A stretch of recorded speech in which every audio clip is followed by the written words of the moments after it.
Éric Grenier était visé par un mandat d'arrestation depuis plus d'1 an pour un vol de services de télécommunications. Il a comparu au palais de justice de Trois-Rivières ce mercredi.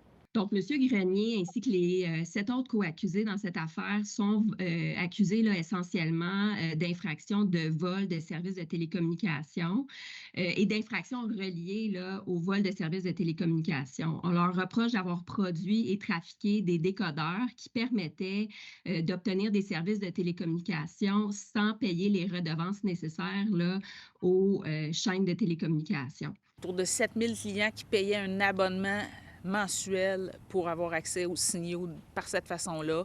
Éric Grenier s'est fait arrêter par 2 agents de la SQ à Aruba, là où il s'était réfugié.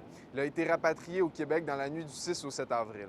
Pour nous, c'est pas nécessairement fréquent qu'on va chercher des gens dans d'autres pays, tout ça, mais ça se fait à l'occasion, puis c'est ce qu'on a dû faire là, dans le cas d'Éric Grenier.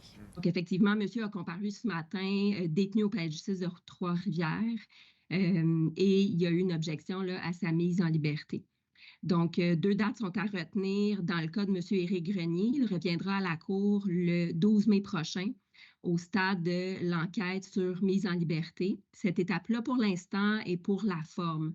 C'est donc dire que le 12 mai prochain, la détention ou la mise en liberté de M. Grenier ne sera pas déterminée. Cette étape sera reportée là, à une date ultérieure.